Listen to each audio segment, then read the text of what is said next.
ಮಂಗಳೂರಲ್ಲಿ ಮುಮ್ತಾಜ್ ಅಲಿ ನಾಪತ್ತೆ ಪ್ರಕರಣಕ್ಕೆ ಸಂಬಂಧಪಟ್ಟಂತೆ ಕುಳೂರಿನಲ್ಲಿ ಫಲ್ಗುಣಿ ನದಿಯಲ್ಲಿ ಶೋಧ ಕಾರ್ಯ ಈಗ ಮತ್ತೆ ಮುಂದುವರಿಸಿದ್ದಾರೆ. ನೆನೆ ಸಂಜೆ ಕತ್ತಲಾಗ್ತಾ ಇದ್ದಂತೆ ಶೋಧ ಕಾರ್ಯವನ್ನು ಸ್ಥಗಿತಗೊಳಿಸಿದ್ರು. ಎನ್ಡಿಆರ್ಎಫ್, ಎಸ್ಡಿಆರ್ಎಫ್, ಅಗ್ನಿಶಾಮಕ ಸಿಬ್ಬಂದಿ ಮತ್ತು ಸ್ಥಳೀಯ ಮೀನುಗಾರರು, ಮುಳುಗು ತಜ್ಞರು ಎಲ್ಲರೂ ಕೂಡ ಶೋಧ ಕಾರ್ಯ ನಡೆಸ್ತಾ ಇದ್ದಾರೆ.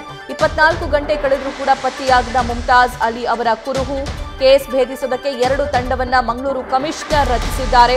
ಮಾಜಿ ಶಾಸಕ ಮೊಯ್ದೀನ್ ಬಾವಾ ಅವರ ಸಹೋದರ ಮುಮ್ತಾಜ್ ಅಲಿ ಅವರು ಯಾವುದೋ ಒಂದು ವಿಚಾರಕ್ಕೆ ಮನೆಯಲ್ಲಿ ಮೊನ್ನೆ ರಾತ್ರಿ ಜಟಾಪಟಿಯಾಗಿತ್ತಂತೆ.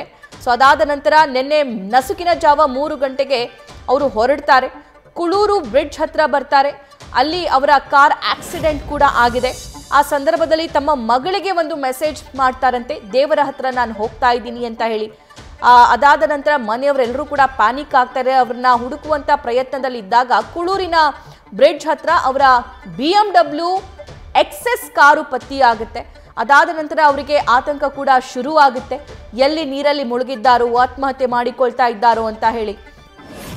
ಓಕೆ, ಈ ಬಗ್ಗೆ ಮತ್ತಷ್ಟು ಲೈವ್ ಡೀಟೇಲ್ಸ್ ನಮ್ಮ ಮಂಗಳೂರು ಪ್ರತಿನಿಧಿ ಸ್ಥಳದಿಂದ ಕಿರಣ್ ನೀಡ್ತಾ ಹೋಗ್ತಾರೆ. ಕಿರಣ್, 24 ಗಂಟೆ ಕಳೆದ್ರೂ ಕೂಡ ಮುಮ್ತಾಜ್ ಅಲಿ ಅವರ ಪತ್ತೆಯಾಗಿಲ್ಲ. ಈ ಬಗ್ಗೆ ಹೆಚ್ಚಿನ ಡೀಟೇಲ್ಸ್ ಏನಿದೆ? ತನಿಖೆ ಹೇಗಾಗ್ತಾ ಇದೆ? ಶೋಧ ಹೇಗೆ ನಡೀತಾ ಇದೆ?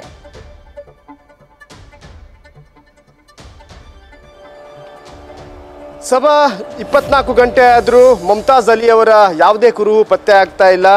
ನಿನ್ನೆ ಮುಂಜಾನೆಯಿಂದ ತಡರಾತ್ರಿವರೆಗೂ ಕೂಡ ಸರ್ಚ್ ಆಪರೇಷನ್ ನಡೆದಿದೆ. ಇವತ್ತು ಕೂಡ ಮುಂಜಾನೆಯಿಂದ ಸರ್ಚ್ ಆಪರೇಷನ್ ಮತ್ತೆ ಆರಂಭವಾಗಿರುವಂಥದ್ದು.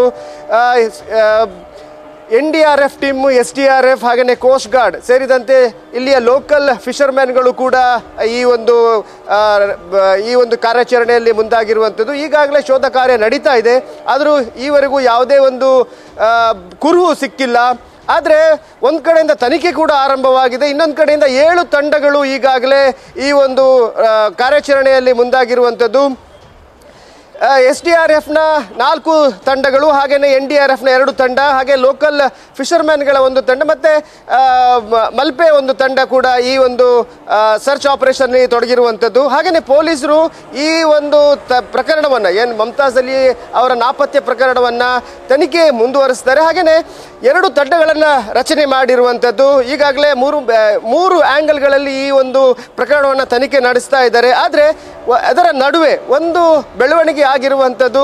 ಮಹಿಳೆ ಒಬ್ಬರು ಈ ಒಂದು ಮಿಸ್ಸಿಂಗ್ ಪ್ರಕರಣದ ಹಿಂದೆ ಇದ್ದಾರೆ ಮತ್ತು ಬ್ಲ್ಯಾಕ್ ಮೇಲ್ ಕಾರಣದಿಂದಾಗಿ ಮುಮ್ತಾಜ್ ಅಲಿ ಒಂದು ಸ್ಟೆಪ್ಸ್ ತಗೊಂಡಿರ್ಬೋದು ಅನ್ನೋ ಒಂದು ಅನುಮಾನ ಇತ್ತು. ಆದರೆ ಇದೇ ಪ್ರಕರಣಕ್ಕೆ, ಈ ಒಂದು ಘಟನೆಗೆ ಸಂಬಂಧಿಸಿದಂತೆ ಈಗಾಗಲೇ FIR ದಾಖಲಾಗಿದೆ. 6 ಜನರ ಮೇಲೆ, ಅಂದರೆ ಶಾಜಿಯಾ ರೆಹಮತ್ ಎನ್ನುವರ ಮೇಲೆ, ಹಾಗೆಯೇ ಅವರನ್ನು ಸಪೋರ್ಟ್ ಮಾಡಿದ 5 ಜನರ ಮೇಲೆ ಈಗಾಗಲೇ FIR ದಾಖಲಾಗಿರುವಂಥದ್ದು. ಇದೊಂದು ಮಹತ್ವದ ಬೆಳವಣಿಗೆ ಆಗಿದೆ. ಈಗಾಗಲೇ ಆ ಮಹಿಳೆ ಇಲ್ಲಿಂದ ತಲೆಮರೆಸಿಕೊಂಡಿದ್ರು. ಅವರು ಕೇರಳದಲ್ಲಿ ಅವರ ಮೊಬೈಲ್ ಸ್ವಿಚ್ ಆಫ್ ಆಗಿದೆ ಅನ್ನೋ ಒಂದು ಮಾಹಿತಿ ಇದೆ. ಈ ಹಿನ್ನೆಲೆಯಲ್ಲಿ ಅವರ ಟ್ರ್ಯಾಕ್ ಮಾಡ್ತಾ ಇದ್ದಾರೆ. 2 ಪೊಲೀಸ್ ತಂಡಗಳು ಟ್ರ್ಯಾಕ್ ಮಾಡ್ತಾ ಇರೋದು. ಹಾಗೆಯೇ ಅವರಿಗೆ ಸಪೋರ್ಟ್ ಮಾಡಿದ 5 ಜನರನ್ನು ಕೂಡ ಈಗ ಟ್ರ್ಯಾಕ್ ಮಾಡ್ತಾ ಇರೋದು. ಒಂದು ಮಾಹಿತಿಯ ಪ್ರಕಾರ ಒಬ್ಬರನ್ನು ಈಗಾಗಲೇ ವಶಕ್ಕೆ ತಗೊಳ್ಳಲಾಗಿದೆ ಅನ್ನೋ ಒಂದು ಮಾಹಿತಿ ಇದೆ. ಸಭಾ, thank you Kiran. News First, ನಿರ್ಭೀತಿಯಿಂದ ನಿಮ್ಮ ಪರವಾಗಿ.